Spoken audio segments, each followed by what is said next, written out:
Welcome to the Dutch mobility event for the Pacific Northwest. Today is the third in a series of 3 workshops that brought us to San Francisco 2 weeks ago, to the greater Los Angeles area last week. And it's good to be in Portland and Seattle today. My name is Dirk Jansen. I'm the Consul General of the Netherlands here in San Francisco, and we cover the western part of the US from here. And I must say, I'm very excited to see mobility experts from both the Netherlands and the US come together and exchange challenges and solutions today. I think the pandemic offers us a unique window to reimagine, to redefine, and to reallocate our streetscapes. And a development, for instance, that we see happening all over the world right now is that cities are embracing cycling as a form of safe and healthy transportation and recreation. Now, of course, that's a lifestyle that the Dutch have embraced a long time ago. And today we hope to share a bit of the experience that we have gained over the years and try to save you from making the mistakes that we made along the way. So let's see how we can fuse our Dutch and American knowledge and how we can start some new collaborations for the good of our cities and our citizens. So today we focus on the Pacific Northwest. As in many cities throughout the US, cities in the Pacific Northwest are looking into ways to stimulate sustainable and active mobility. I arrived here in August, and unfortunately, due to COVID, I have not been able to visit yet, but I hear that Seattle is seen as one of the best US cities to cycle, with many cycling routes and separate lanes, special traffic lights. Also, there's a major investment ongoing in its light rail system, making public transport an even stronger alternative for the car. And they tell me that in some parts of Seattle, cycling is so common, you would think you're in a Dutch city. So I can't wait to go. But at the same time, of course, challenges remain: opposition by businesses, residents, other groups. And of course, COVID has been troubling for public transport all over the country. Portland is another great example. Recently, I read about a bold new concept, the Green Loop. It's a 6-mile linear park that connects jobs, shops, and parks for people from all over the city and from all different income levels. So that sure sounds great. But let's bring in a Dutchman that actually lives in Portland. With us today is DJ van Hameren. DJ is the honorary consul of the Netherlands in Portland. But that's not all. DJ was Dutch cycling champion in various disciplines. He competed in the Olympics twice. And since 2018, he's the chief marketing officer of Nike. DJ, you have been living in Portland for a while now. I think it would be great to hear a bit about your experience as a Dutchman and an avid cyclist getting around in Portland, and to get your view on Portland's ambitions to work towards more active and sustainable mobility. Yeah, hey, good morning, afternoon, and evening, everybody, depending on where you are and what time zone. First of all, wonderful to be on this forum, and specifically talking about the subject. As Derek said, I kind of came on a bike to Nike about 28 years ago as an athlete, and I kind of never left. For that part, I've lived in Portland since 2001, and I've seen the city change drastically. I think in terms of urban planning and mobility, this city has done a lot, but specifically the last couple of years, you've seen a real influx with regard to commuting, and I would say also the broader lifestyle of cycling in and around Portland. To what you're seeing in other cities, the bike plan, actually Nike was one of the sponsors and one of the partners on the city bike plan here in Portland that got launched a couple of years ago. In terms of infrastructure investment, one of the most exciting projects here in Portland has been the Tilikum Bridge, which is a phenomenal new bridge that's only open to pedestrian, cyclists, and public transportation, and it's really become a connector in that sense. I think the project you spoke about, Derek, in terms of that new connecting artery within Portland is doing that. Other investments that have been made, they're opening up an entire bike route from Portland all the way out to Hood River, which is about 60 miles into the Columbia Gorge, which is one of the most beautiful scenic routes that's there. The other thing I would say is, like, you're seeing a real, I would say, culture around creativity and ingenuity in Portland. It's a very creative city, and you're starting to see all sorts of, I would say, community efforts pop up. From the Portland Community Bike Center in North Portland, where there's an entire program on refurbishing bike with communities, so that more people, including people of lower income households, have access to bikes. Actually, the north and the east part of Portland is pretty much entirely flat, so it's great. The west and the south part is more hilly. So again, you do see, I would say, like a different level of, I would say, daily transportation between these two parts of town. At the same time, there's a lot of investments in, I would say, higher end bike industry, higher end bike shops. There's also here a phenomenal craftsmanship around bike building. Some of the best, I would say, steel bike crafters are in Portland. So there is an inherent culture here. What I'm excited about is to learn today, and hopefully to help in my capacity as an honorary consul, as a person who I think loves biking, and also with the interest that I have in my job to believe that, you know, active lifestyles make a better world and make healthier people. So I'm really excited to be part of this. Thank you so much, DJ. Great stuff already happening in Portland. Good to hear. And thank you for taking the time in your busy schedule. Now let's focus on today's program. We have several reputed Dutch mobility experts with us today to discuss 3 topics. And those are integrated mobility planning and traffic management, mobility hubs and multimodality, and inclusive bike and e-bike design and planning. So we have a lot of ground to cover today. But before we start, I would like to draw your attention to the opportunity to virtually exchange business cards at the end of the event. I think it will be a perfect opportunity, you know, to ask any remaining questions, to initiate follow-up. So do stick around until the end. I will now give the floor to Chris Bruntlet of the Dutch Cycling Embassy and the co-author of the best book about cycling that I have read, Building the Cycling City. And Chris will explain the format and give an introduction. So thank you, by the way, to the Dutch Cycling Embassy for bringing your expertise to the Pacific Northwest today. And thank you all for joining. I'm looking forward to hearing your thoughts and to see how we can boost urban mobility together. Chris, go ahead. Thank you so much, Dirk, and welcome everyone. As Dirk so kindly introduced, my name is Chris Bruntlet. I am the Marketing and Communication Manager with the Dutch Cycling Embassy, and it's particularly great to be here as a native Pacific Westerner, having lived in Vancouver, Canada for a dozen years or so before I moved out here to the Netherlands. Yeah, quick thank you to the Netherlands Consulate in San Francisco for their support in bringing these events together. As Dirk indicated, this is the third of 3 workshops that we've been doing out on the West Coast to support cities in their post-COVID mobility needs. This is the itinerary for today's workshop. We're going to have 3 breakout sessions that I will give you more detail about a little bit later. But all you need to know at this point is we're going to move fast, so to hold on and pay attention, and let's get rolling, shall we? So the Dutch Cycling Embassy has been around for about 10 years. We're an organization that was started by the national government here in the Netherlands to specifically export the knowledge and expertise that exists here within the consultants, the municipal governments, the academic institutions, the technology companies, all with an eye on helping cities and countries around the world change their streets, change their culture, and ultimately become more livable, sustainable, bicyclically inclusive places. This is just a cross-section of our membership. We have just under 75 organizations within our network, 9 of whom you will see and hear from today. And it really represents you know, the best of decades of knowledge and experience from this great cycling country.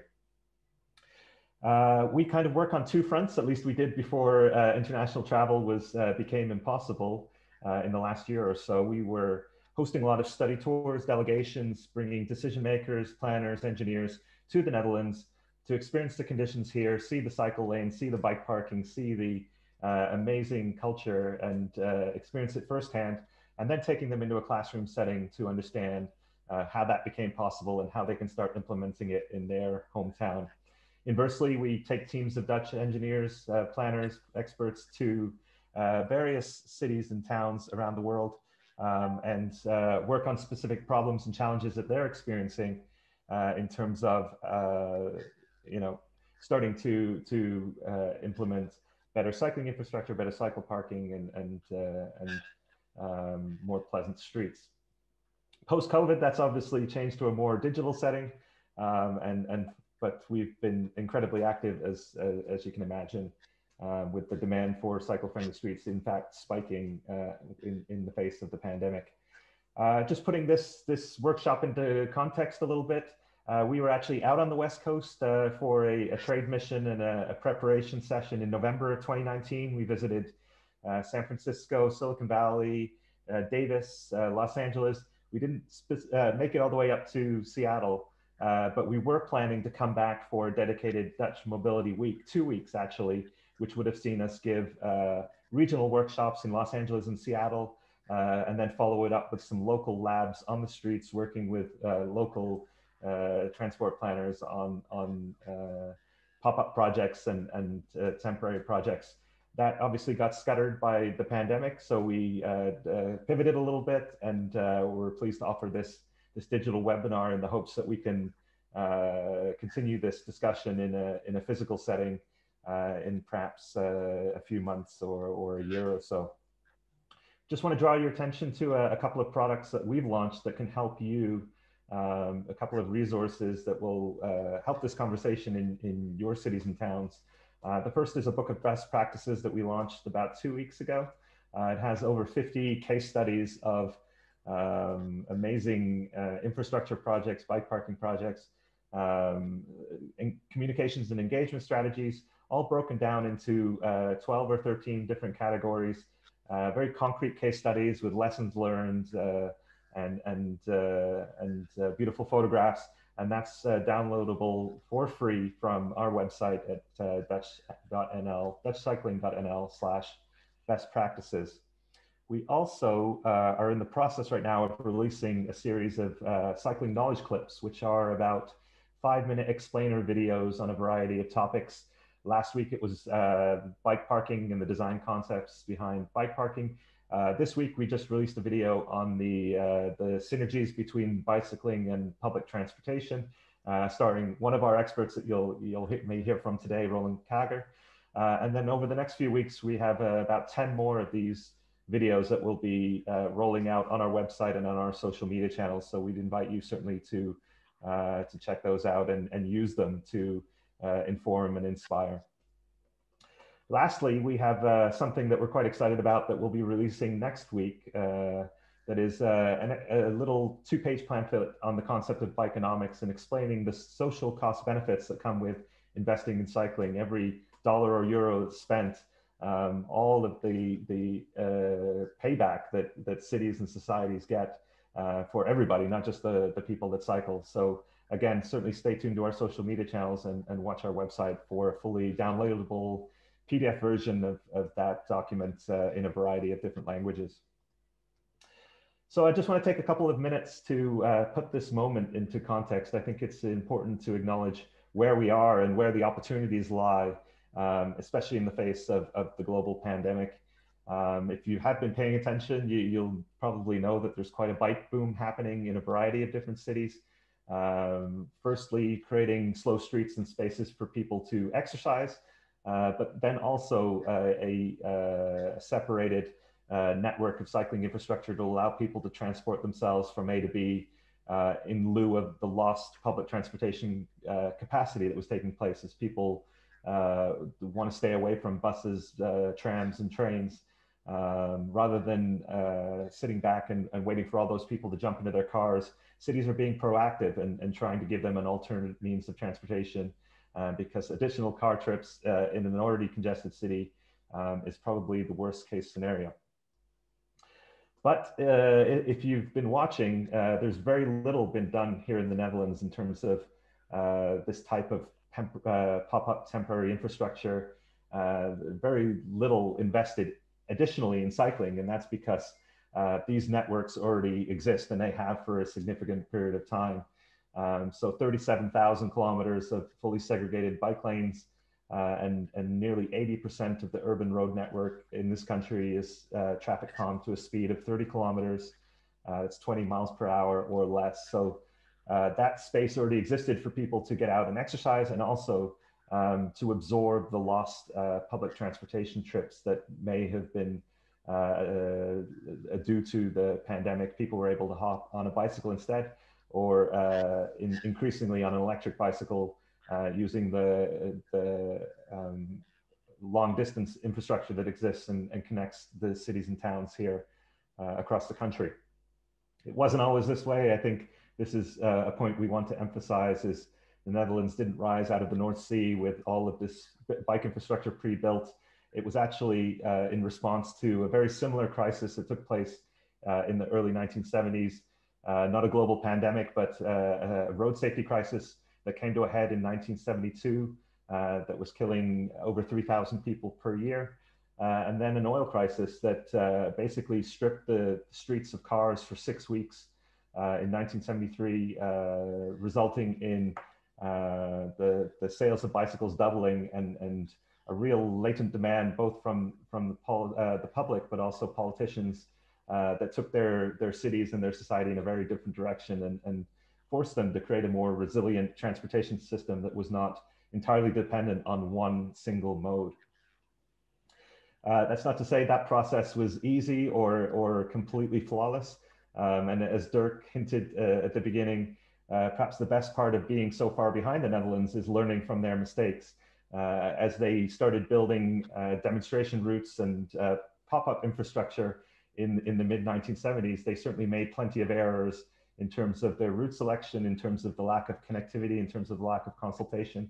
And they now sit at a place where they can teach the rest of the world how to avoid those mistakes, to avoid that trial and error process, and skip right to the part where you're building complete comprehensive cycle networks that are going to get the maximum number of people cycling right away.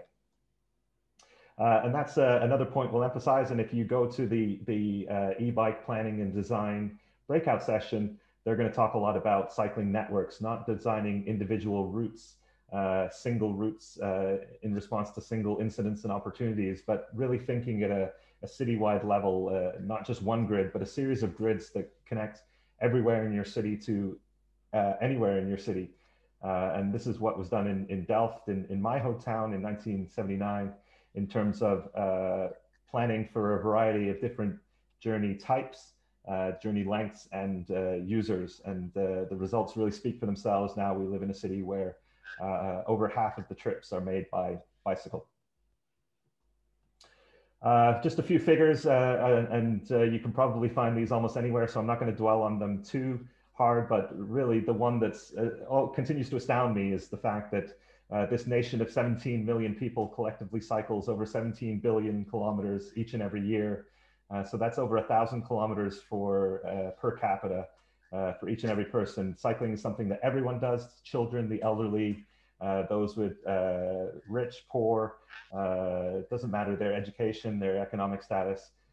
Cycling is seen as just a regular, normal mode of transportation, and is used by everybody all of the time. They also have this side benefit of being among the safest streets in the world, and that's, again, a 50-year process of engineering the behavior that they wanted.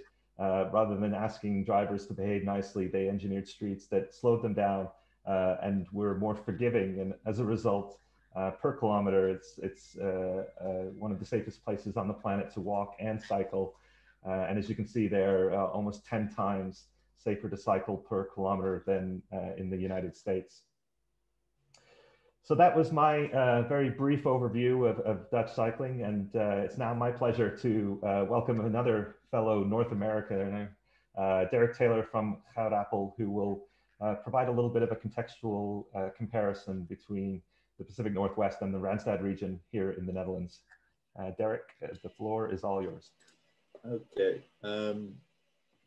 great. Let's see, I'm trying. It's saying I can't. Okay, now you've done. Ah, there we go.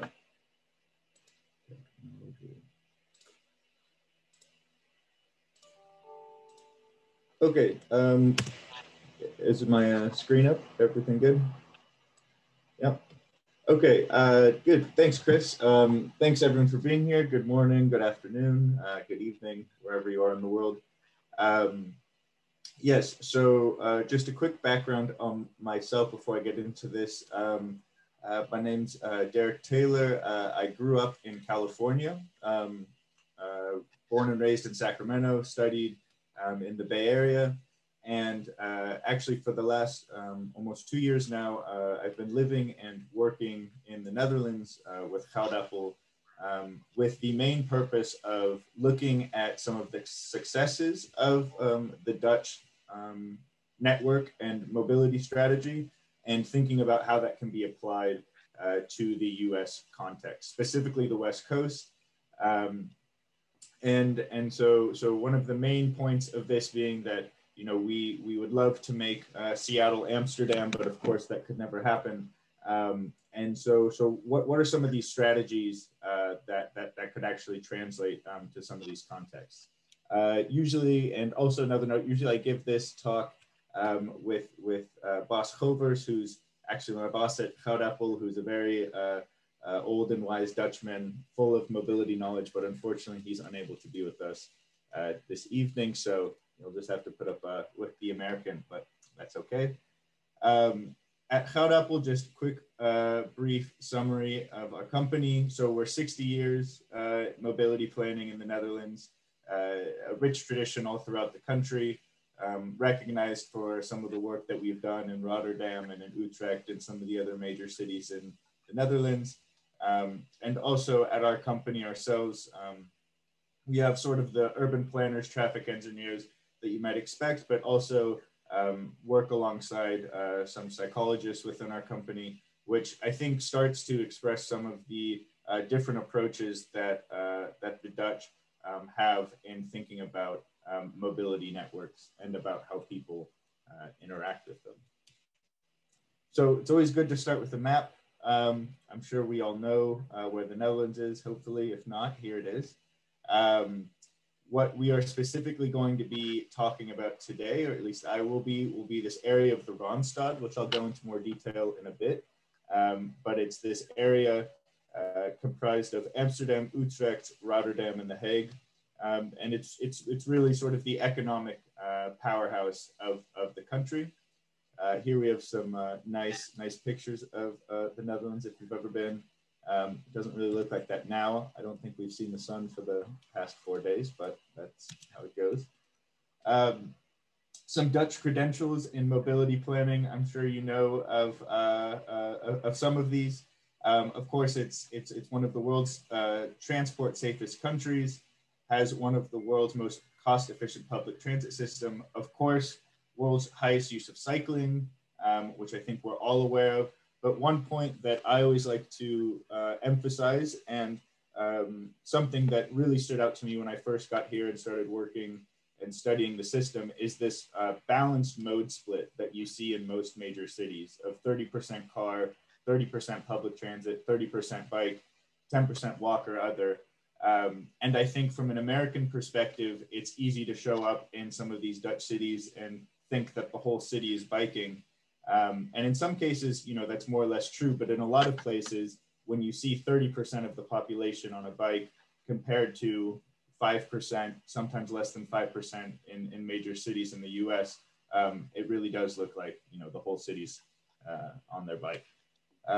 And the last sort of bragging point, which is always a very convenient thing, is this fully integrated international, regional, and local transit network that can actually all be transported through by using one single chip card, which is just nice. So to get some more background on this region of the Randstad, Here we have another map showing it's no really official boundaries, but this rough boundary is again Amsterdam, Utrecht, Rotterdam, and The Hague. And the reason why I chose the region of the Randstad is because at a national level, of course, there's very different geographies based from the US and the Netherlands. But at a regional level, I really think that we can learn a lot from sort of regional development of public transportation systems.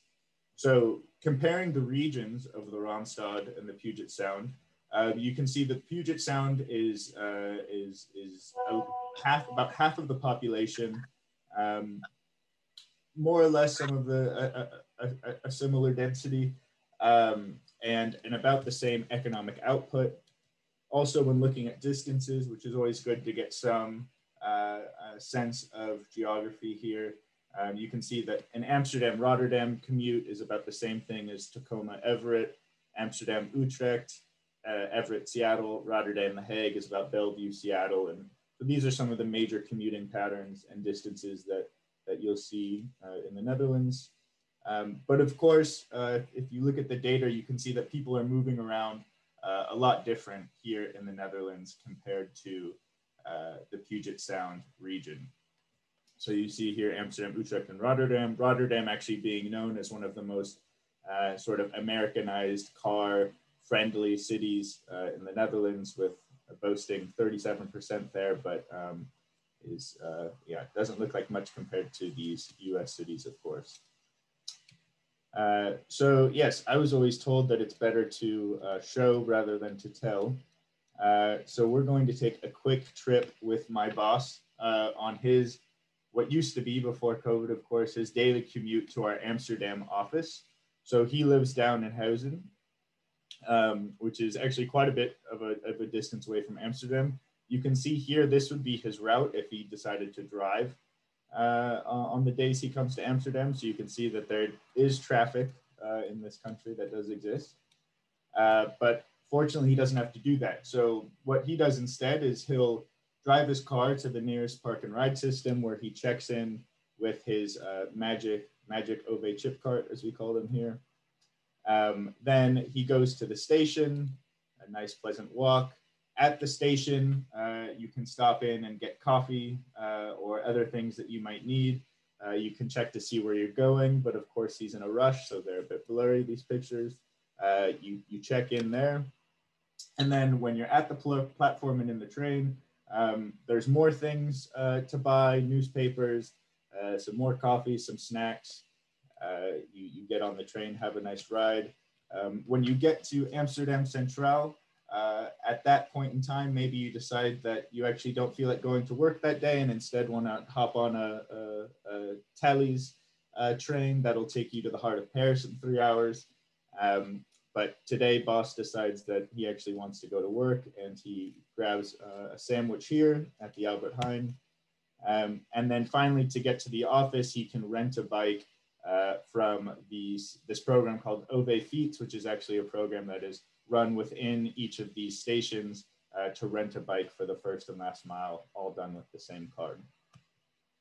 So that's, that's all nice to see, but what drew me to the country specifically is to really think about how this happened within the Netherlands and what we might be able to take away from the US context.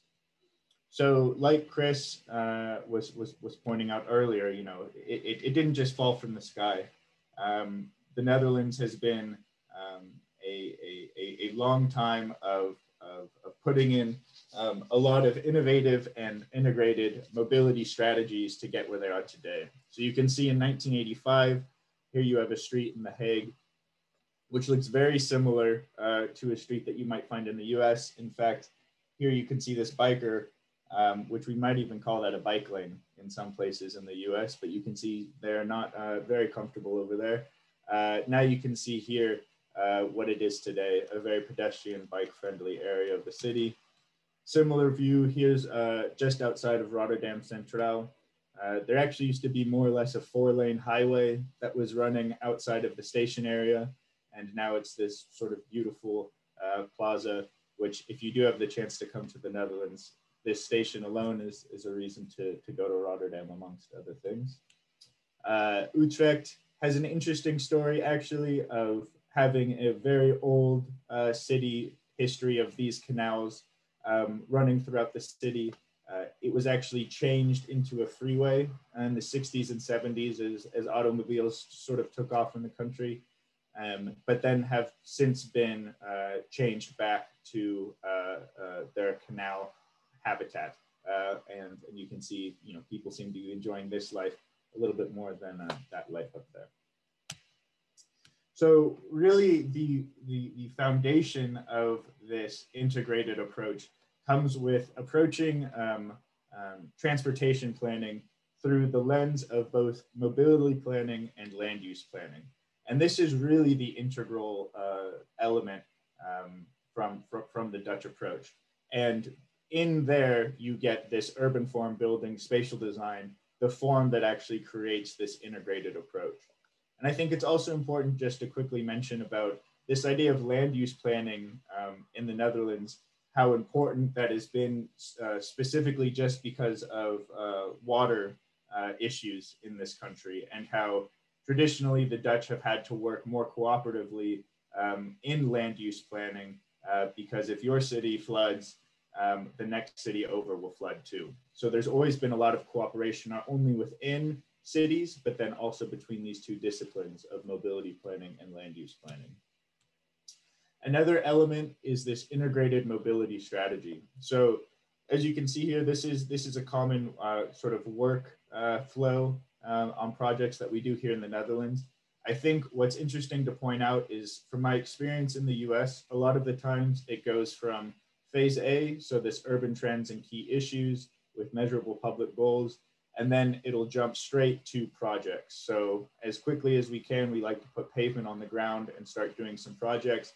But of course, what we tend to miss out on is sort of how all these projects come together to create one of these integrated mobility strategies. So just going in quickly to an example of what one of these strategies might be in this integrated mobility system is this idea of hierarchy of nodes.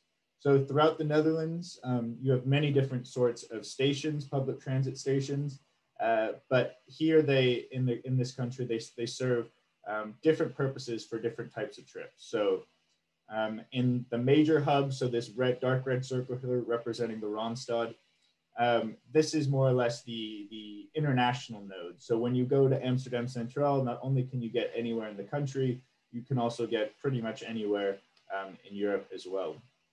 Then you have these interregional nodes, which is more about more of these commuting lines, so connecting some of the other bigger cities outside the Randstad together. Metropolitan lines, which are connecting some of these smaller hubs, suburbs, communities back to the network.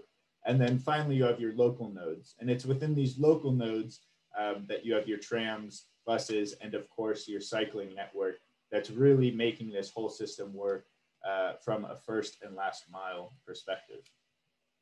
On top of this, within each of these hierarchies of international, regional, metropolitan, you also have these catchment zones, which are important, as you'll see later in the presentation. But basically what this means is the area around each node that you're really hoping to funnel everyone to. So you want to ensure that it's easy to reach that international node, either by public transit or a non-auto mode for up to 3 miles, so forth. You can see the rest. And then there's also some vague travel distance, operational speed, and frequencies for each of these places. And so, yeah, with that, I will now just very quickly go over some of my research that I've actually done in the past few years here with some colleagues of mine, thinking about how we can actually translate some of these strategies that I just went over into the Puget Sound region specifically. So the Puget Sound region, I think we're all a bit familiar with this. Sorry, everyone from Portland for now. This was just done in this area, but you are loved. So Puget Sound region, home to 4.1 million. It is growing. and it has the 11th largest GDP in the US, so it's a really big economic hub. These are really interesting and cool maps that are showing these sort of mega regions that are forming all throughout the US. So this is zooming into the Puget Sound, and you can see all these commute patterns showing how this region is really interacting as kind of this one big economic beast. But of course, there's some challenges in transportation, just as many other cities. So 78% of people within the region are currently driving to work. Congestion is growing rapidly. And it's also the third fastest growing area of mega commuters. So this is an idea of people who are commuting. I'm not exactly sure what sort of the mileage is, but this idea that as these mega regions grow larger and larger, people are making these commutes, which are very long as well. So what I first looked to do was to create some sort of a hierarchy for the Puget Sound, just like it exists in the Netherlands. So this is the criteria that I looked at in order to create this hierarchy in the region. And before I get into showing some of these results, I just want to emphasize that this isn't a prescriptive model at all, but really just more of a way for us to think about how some of these strategies might be applied to the Puget Sound region, and then hopefully give us some ideas or talking points for the breakout sessions in a bit. So after layering all these kind of data points on top of each other, you get this more or less, a heat map or a suitability analysis where you can understand where you have the most sort of economic and mobility potential for successful transit hubs in the region. And taking this classification system that I discussed earlier and these catchment zones here, you can actually assign some of those values of how many points each of these areas got to a different transit node classification, and then come up with something that looks like this. And this, like I said, is a bit of a crude analysis, but at the end of the day, through those data points, we're able to find, what might be the hierarchy for this Puget Sound region, and what might these catchment zones actually look like. And then, of course, what's nice about putting these catchment zones around these hubs is you can actually run some different data on them on themselves, and actually see that the transit hubs and these catchment zones, of course, make up a very small percent of the actual land mass in all of the Puget Sound region, but they actually have 50% of the jobs within these catchment zones. So flip a coin and someone will be commuting to these areas. But on top of that, and a bit contrary, is this idea that although these people live within these catchment zones of these mobility hubs that exist today, 67% of people are still commuting by car. So in thinking about how we can better the regional system, thinking from this hierarchy standpoint, I think is a good lead into then talking about more focused solutions, potentially to have within each of these hubs to make it easier to access the regional system, as well as move freely throughout the city. So with that being said, I am finished. Thank you all for listening, and I'll pass it back to Chris. Hopefully I stayed on time this time. Yeah. I think we're running a few minutes over, but that's okay. Thanks. Okay. Thank you so much, Derrick. Yes, we, as you may have known, we had a little bit of a problem with the capacity of the meeting. We attracted a few more people than we anticipated, but we were able to upgrade the account and allow more than 100 participants to join the meeting. So for those of you who have just joined us, welcome. Unfortunately, you missed a little bit of the presentation, but fortunately we are recording this and we'll distribute the YouTube link and all of the PDF slides to everyone when we are done and dusted here. So now let's move on to the breakout sessions. We are going to open the 3 breakout rooms at this point.